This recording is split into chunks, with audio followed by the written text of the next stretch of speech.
Welcome to the Socialite series, where we celebrate and promote women who influence the world. We do this each and every week to bring you information, inspiration, and motivation from socialites who have something to say. I'm your host, Monica Karst. Now let's get this party started. Good morning and welcome everyone to the Socialite series. We're on episode number 5 and I'm Monica Karst. Today may be Tuesday, but I don't know about you. I have mush brain from the fun and eventful 4th of July weekend, and I'm so glad you're here to help me celebrate the Socialite series, again, episode number 5, and today's special guest host is Samantha Ibarguen. She's an ex-corporate warrior turned into an energy healer. She's helped hundreds of men and women burst out of their excruciating desk jobs and step into a job and a life that they love. Doesn't that sound nice? You can do it too. Prior to opening her practice in 2009, she worked on Wall Street for a decade. She knows firsthand the pain and discomfort and restriction of the daily grind. So it's her mission to guide people from daily grind to daily thrive. And with that, let's welcome Samantha Ibarguen. Samantha, welcome to the show. Thank you, Monica. It's awesome to be here. And yes, mush brain. I have mush brain. Right? It was such a fun weekend. Yeah. I think I still have fireworks going off in my head. I know. But that's a good sign. Yeah. Yeah, exactly. It's like relax. So tell the world why Samantha Ibarguen is so awesome. I know you're fabulous and awesome, but tell us a little something about you that you'd like the world to know. Oh, that's such a great question. Gosh, I now want to listen back and see how everyone else answered. Nope, that's cheating. Gosh. Yeah, right. Well, I can't now. If I had to tell you why I'm so awesome, I would probably say that it's because I truly love people. I love, and my friends will tell you this, I can go into a party or into a social situation and pretty much talk to anybody and do it genuinely because I'm actually really interested in what we're all up to, what we're all doing, what lights us up, and what we're all up against as well. You know, there's some like real challenges in this life, and there are some real fun things, and there are some real ways to thrive. And I love getting in there with people, and I love just like hearing about them, hearing about where they come from, what they're creating, like I said, what lights them up. And I love being in that conversation and then letting like the possibility of what we're talking about just kind of open up, like this magical field opens, and it's this really inspirational place for me. So I guess in that sense, you could say that I'm extroverted and that I get my energy from connecting with other people, right? Isn't that what they say about extroverts, I think? I have my introverted moments too. But I love connecting with people, and I just love taking the time to like meet new people and kind of see what they're all about and see what's going on in their world. I love that. And I get that from you every time I see you because you're just so focused with your doe eyes and your rosy cheeks, and you just look into and just like you're there, you're present. So you are amazing. Thank you for sharing that. So you've got Thank you. a ton of experience in Wall Street and now turned healer, which in itself is like a huge story. And I'd love to go into that with you. But for the sake of time and offering value to our listeners, we're going to go into a subject that I really like and you talk about is using failure to propel you forward. I love the word failure. To me, failure is such a good word. And in most sense, people think they're afraid of it. They don't like it. They stay away from it. But if you're not failing, I just failed. You are not succeeding. You aren't moving forward. You're not taking any action. So tell me what failure means to you and how you don't see this as a negative and you embrace it and you try not to avoid it. I mean, I think you're so right. If you're not failing, you're not in the game, right? So if you're not failing, you're not even doing it. You're not even trying, and you're not even sticking your neck out there. And you're so right that, so many of us, and I have certainly been guilty of this in the past, absolutely, where I haven't even played because I've been so afraid of failure and so afraid of what I was making that mean and so afraid of what other people would potentially think of me as a failure and kind of how I would be walking around in the world as a failure. And, I'm lucky to, I did work on Wall Street for a decade in New York, and I lived in New York for 13 years. And that's super, that's certainly a super highly competitive situation in all of New York City, which is part of what makes it so amazing. People are working hard, they're playing hard, they're succeeding, they're failing.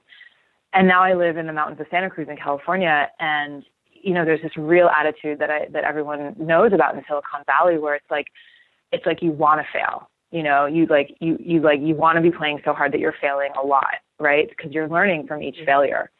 And so, for me, I work with people who it's like they have to take that first step, into, away from their, as you said in my bio, their excruciating desk jobs, like their excruciating day-to-day reality. And so what is the next step? Like, what is the first action step? And is that going to be a success or is that going to be a failure? And to me, either way, I don't care. Like, I just want them to do it. And so what I've done for myself and for my clients is to redefine failure, right? And so what I say about failure is that failure is information and it's not a judgment. So if you failed, then great. It's purely information. You actually know that thing that you were doing, that step that you took, didn't work. And there are so many ways to look at that, right? It's information.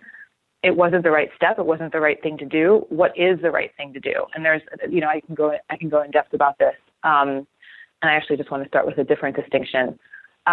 What is the right thing to do? And maybe it wasn't, maybe it's a door that needed to close so that, we talk about this a lot too, right? Like if one door closes, other doors open. But seriously, maybe it's a door that needed to close and you needed to see that firsthand, like in real third dimensional reality. Like you think that this is the right thing for you, but it's not the right thing for you.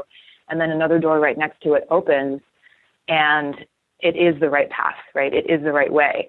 And so in this moment, I encourage all of our listeners to think of the last time that you failed, right? Think of the last time that it was like truly a failure.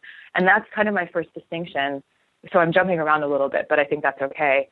The first distinction that I teach clients is really define success and failure. I think in this day and age where everyone gets like a trophy for participation, it's like you show up and you get an award. I really encourage everyone to define success and failure. So pick a project, pick something that you're going for, pick something that really matters to you, define success. What are the parameters around if and when that project or what you're working on is a success? What has to happen? That you make X dollars, X amount of money, or that you're able to hire on a team, or that you bring on one client or 5 clients, or whatever it is that you're looking at, like really, really define it. What is success? And then define failure. Like what happens? What is the failure of that project? Like if you don't make any money or you don't create what it is that you are creating. And I feel like this is just a really healthy and empowering way to come at a project, right? There's no wishy-washy, like, well, I really tried and it looked like this. It's like with a lot of self-love and with a lot of kindness and compassion, because I always lead with that, of course, first and foremost, get real. And just getting real is so empowering. And once you get real about what it is that you're doing, it's like, well, then you can kind of morph into the second step, which is a healthy level of detachment, which is like, you're not attached if you succeed or if you fail, because you're super clear that you're going to try your best. You are going to do everything that you know how to do to make it a success, right? This is not about like setting it up for failure, right? This is about setting yourself up for success for what you want. So you're going to do everything, right? You're going to like study, you're going to apply yourself, you're going to work hard, you're going to like send out those emails, you're going to make those phone calls, you're going to do all the scary steps, have all of the conversations, but you're also going to have a healthy relationship with what if you do fail? What if you do fail? And if you feel panicky around that, go into that, right? And you and I have talked about this before, where sinking into those feelings. And I always, it's tricky to talk about it like in an interview, like on a radio show, because I don't necessarily want people to do that right now, because there's not a huge container, right? And when I talk about like sinking into your feelings and going into those places that feel scary or maybe feel a little breathless, you're getting into those deep inner emotional places where you have some old stuff stored, right? You have some old programming stored, some old wounding stored, and this is a little bit of the healer talk going on right now. And so if you want to do that work with failure, if you want to really explore where you feel afraid of failing, I encourage everyone who's listening to find a practitioner who's skilled in holding that kind of space and in holding that kind of a container for their clients, so that you can dive into those scary places where you might need to be angry about something that happened. You might need to cry it out, but you want to heal your relationship around what everyone else calls failure, right? Where there's that like disappointment, there's that embarrassment, there's that shame. And you really want to rework your relationship so that it's just information, right? So that if the equation that happens doesn't equal success and it equals failure, you still have your self-confidence. You still have your sense of self-worth. Why? Because you did it anyway, right? You stuck your neck out and you tried it anyway. And that is better, of course, than not ever doing it.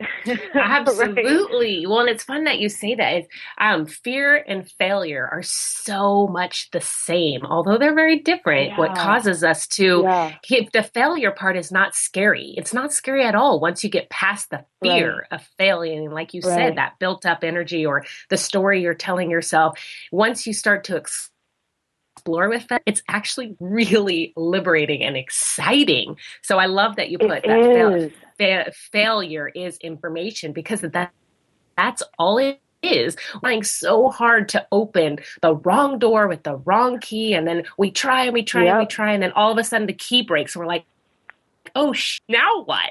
So then we turn around and we open a door that's unlocked, and we go in and we're like, oh, I was forcing that other door hard, that a key, and this is the door I was supposed to go in. It may not be the right direction or what I thought was going to be right. However, look at how amazing it is and what I'm going to learn. So no failure, no fear of failure. It's a good one. Yeah, and I love that too, because like we're saying, you never would have known. You never would have known. And so then you just would have been in the same place, wishing and dreaming and hoping and playing it safe, right? But and the other thing that I love about this distinction is, and I talk about how this builds self-confidence and self-love and self-worth, and it does that because really you're the one who's calling the shots, right? You're the one who's defining success and failure for yourself.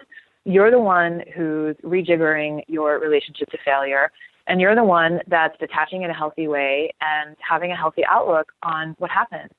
So, let's say you've finished the project and you're on the other side of it, and it was, quote unquote, a failure as you would define that, then people come to you and they're like, hey, Monica, right? I'm just saying your name because you're on the phone with me. How did that thing go? Because it's really visible, right? Especially with social media, you really have to work that embarrassment piece, because everybody can see everything that everyone is doing all the time, right? So yes. So if you're really trying to create something, right? If you're really trying to create support for something or raise money for something or start a movement or, really start to turn energy for something that you care about, much less, sell a product or launch something if you're a private practitioner, if you're launching a practice or launching a program or, whatever that is, people are going to see it, right? People are going to see it. They're going to be excited, or they're going to see it and they're going to judge it. And frankly, either way, you have no control, right? No, you don't. But hopefully but hopefully your friends are going to see it, right? Your friends and colleagues are going to see it and they're going to be excited. And then they're going to come to you and they're going to say, hey, how did that work out? What was the outcome? How much money did you raise? Or how many people showed up? Did you do the event? How much money did you raise at the event, and how many people showed up? Right? And it's also an inspiration to people because they're afraid to fail. They see you do it. They see you put your neck out there. Whether the outcome is good or bad, it's still an inspiration because you did it. And so many people can't get past taking that step of actually taking action. Yeah. Totally, totally. And then, and then you have that conversation and you say, yeah, actually it didn't work out like I had planned, but this is what happened, right? This was my failure. And it actually becomes like kind of I don't know, I almost want to say like a little bit of it's triumphant because you're owning it. It's triumphant because you're owning your action, right? So you're like, yeah, you know what? I thought that this was going in this direction, but it didn't pan out that way. And so this is what I learned. And actually my new point of inspiration is this, because this door opened and I see that, and then we can talk about like soul alignment, soul calling, energetic alignment, right? If you're more actually energetically aligned with something different than what you're going for, the failure, quote unquote, failure of that project is going to show you what you're more aligned with. And then you got to explore that. Oh, is this actually what I want? And again, this is not about being like wishy-washy. This is not about like flip-flopping all around. It's about going for what you want. And I say, what I say is like going for what you think you want. I'm not belittling what you think you want. Going for what you think you want, right? If you get it, awesome. Following through with that. And if you don't, again, just having a healthier relationship rather than, oh my gosh, it's a failure and now I have to hide and bury my head. And it's like, no, it's okay. Some of the most successful people, I mean, the stories just go on and on, right? Have failed like dozens and dozens and dozens of times, right? Before their first success. So absolutely. You hear the stories all the time. Look at Kentucky Fried Chicken. Look at Apple. I mean, all of those guys. They have the stories. Yeah. Take us back for 1 second, because we live in Santa Cruz and we're very energy aligned. For the rest of the world who doesn't know about energy alignment, tell us a little bit about what that feels like, what that looks like. What is energy alignment? What, to me, it's like, oh, this hippie star, follow the moon. It's like, no. Tell us what that looks like in the corporate world terms. Yeah. Oh, that's such a great question. And I think I can explain it by sort of describing how it is that you get there. So the way that I do alignment for myself and the way that I teach alignment for my clients is in talking about our own connection to our own inner landscape. And so what even does that mean? What is your inner landscape? And so for people who have that connection, I think at this point in the conversation, I'll be like, okay, I got it. I know what she means. And for people who don't, it's like, what does and I love starting with the body because it's what we have, right? It's physical. We live in our bodies. We can touch them. We can feel them. We can put our hands on our arms on it, right? Like it's like they're with us. And so even if you don't have a super close relationship with your own body, even if you're like, I don't know, sometimes I don't feel my feet and sometimes I forget to breathe and like, that's okay because you still have a body and you're still living in your body. Right. And so I love starting with the physical body. And so when I talk about the inner landscape, it's like literally like, what do your like organs feel like? Like if you could feel your lungs, if you could feel your stomach, if you could feel like your ribs, if you could feel all of the inner workings of the inside of your body, if you could kind of look at yourself from the inside out, if you could almost like slow down and sense in and like breathe and really feel what would it feel like to feel yourself from the inside out. And even that might be a little too far out for people, but that's where we start. And so to back up even a step more, if people are like, Sam, I have no idea what you're talking about right now, Monica, I start with breathing. I really we go so fast now. There's so much information. We're so fast running all the time. And this is why like a meditation practice is so useful because we get to breathe and we get to slow down. So I literally start with people who really don't have a sense of anything. I just start with like slowing the matrix. And we do that by the breath. We do that with the breath. And so we breathe. We literally gear down from fifth, fourth, third, second, first gear. And we do that a lot more slowly. And then it's like, whew, okay, here we are. Here we are on the phone together. Here we are in the room together. Can you feel that? Can you sense that? Yes. Okay. Right.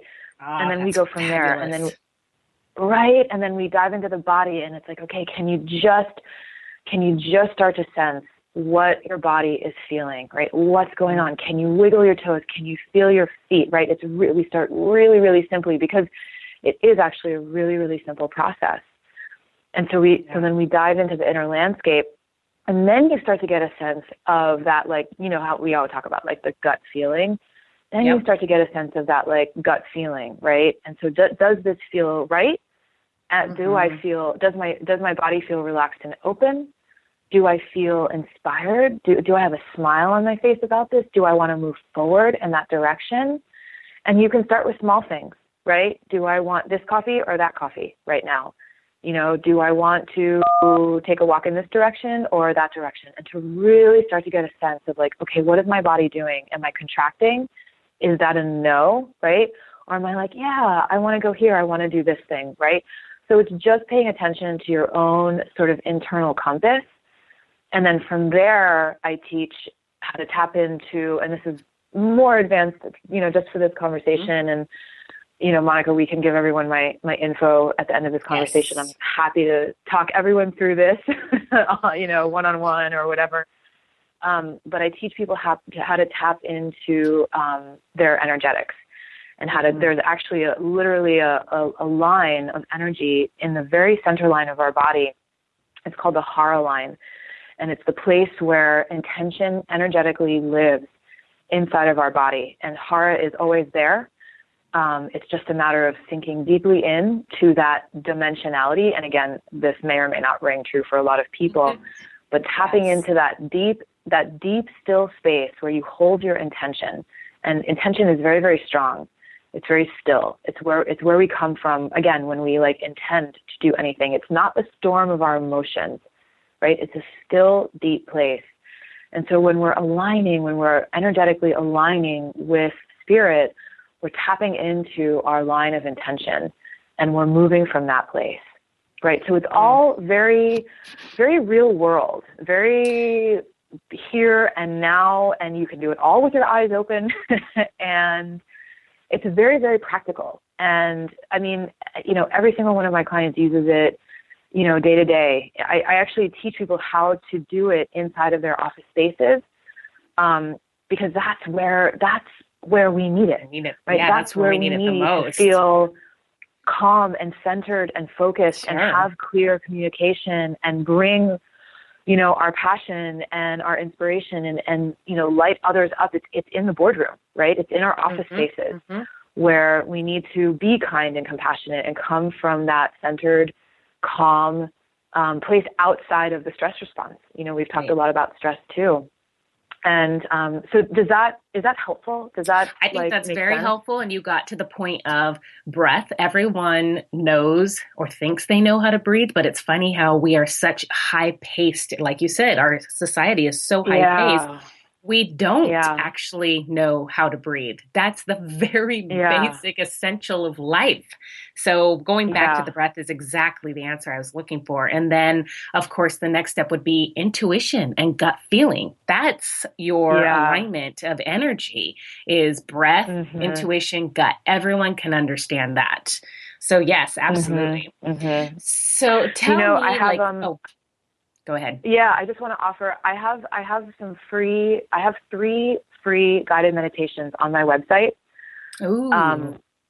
And I want to offer that to everyone. So you can go ahead and you can sign up for them. If you haven't visited my website yet, you can go ahead and sign up for them right on the landing page and they'll get delivered to your inbox and you can download them and they're yours. They're yours free. So my website my company is Integrated Wellness, and my website is www.igwell.com. So that's IGWELL.com. And or you can just Google my name. Are you playing tunes on your telephone pad? I keep hearing you hit the keypad. Are you trying to make music for us, Samantha? I am not at all touching my phone. I know that happens to me too sometimes when I'm on the phone with people. No, I'm not doing this conversation. So igwell.com. So that's perfect. And you also had a telesummit. Can someone still get that? Because that was so amazing. Is that still available or can someone buy it? Is it on your website? That's so inspirational. Yeah. Or is it gone or will you be doing more? Yeah, we'll be doing another one. We did we did a telesummit earlier this year. It was called Break Free from the Cubicle, 18 Strategies to Go from the Daily Grind to the Daily Thrive. And it was awesome. It was a virtual event with 18 speakers. And it was over the course of, I think it was like 9 days. We had 3 speakers a day that I interviewed. And it was, coaches and practitioners from all over the world who help people doing very similar stuff that I do, helping people to step into their passion and their purpose and, work at a job that lights them up and live a life that lights them up. And so we got to hear from all sorts of different practitioners of different ages, different experience levels from all over the world. And there was a ton of juicy information. But is it still available? I can go. Great question. If you guys are interested, you can go ahead and email me, and I'm happy to send someone some of the interviews. If you guys are interested, I can go ahead and send you some of the juicy interviews. So Fantastic. Definitely. Okay. And do you have anything coming up? How can we support you? What do you have coming up? Any type of classes, seminars? How to get a hold of you? All that good stuff. Yeah, great question. So to get a hold of me, are there liner notes in the show? I can give everyone my email. I guess I'll put it on the Socialites Facebook page. I'll put everything on there. So Santa Cruz Socialites will list your email, your website, and any upcoming events. But I just wanted to see if you wanted to throw them out there while we're on. Yeah, of course. Yeah. So my email address is Samantha@igwell.com. IGWELL.com, and that goes directly to me. And I also just want to share with everyone, we're actually just in the last stages of enrollment. We actually closed doors on Friday, so this is perfect timing for my 6-month mentorship program. It's called Break Free to Live Free, and it's launching next week. So let's see, I'm just trying to, there's a link on my website, and we can also add a link to the liner notes for the show. And it's a 6-month small group program with me, and you're live with me on a weekly basis for teachings, Q&A, and mastermind. And it's for anyone who is ready to really step into work that they love, right? So it's taking someone who's ready, who's like confused, overwhelmed. I've talked to so many people who have all of these ideas, swirling, and they just don't quite know how to ground them in, or someone's like, I'm ready to stop doing this job that I hate, but I don't quite know how to monetize it, or I don't know what it's going to look like. I'm passionate about several things. I don't know which to choose. I don't know how to choose, right? So it's taking someone from that, confused space where they're spinning their wheels or they're just frozen, right? We've all been there where we're just I don't know. I have no idea. I know that I want something different, but I'm not even sure what it is, and I was going to say sure as shit. I sure as shit don't know how to get there. Well, and this is the perfect timing for it, because we're smack in the middle of the year where it's time to reassess our goals and resolutions, and instead of feeling like we failed, we take the information to move forward. Exactly. So perfect timing. And so, so I just want to say that the program is designed to, my goal for everyone who's doing the program is at December, during the holidays, you are toasting with your family and friends with whatever is in your glass, and you are celebrating that you are stepping into the next phase of the job of your dreams and a life that is full spectrum, exactly what it is that you've always seen for yourself, right? So if you feel that potential churning in you, and if you're before Monica and I are having this conversation and your heart is fluttering, then check it out, because that's usually an indication that you're ready for something like that. Yeah. That's yummy. That's the perfect way to end. Yay. That's fabulous. Yeah. Samantha, that was fun. I'm so happy to have you here this morning. And all of your information will be, for everyone listening, will be on the Santa Cruz Socialites Facebook page. You'll be able to reach her via email, see her upcoming event, make sure to sign up before Friday, and all of the website information. Thank you, Samantha, Ibarguen, Integrated Wellness. So everyone, that is always so fun. Yes. Mwah. Kisses to you. So that is a wrap. This is Monica Karst reminding you every day is a day to celebrate. Cheers. Thank you for tuning in to the Socialite series. To find out more, visit us at santacruzsocialites.com and monicakarst.com. Until next week, be seen and be heard, and get out and shine your social light on your community.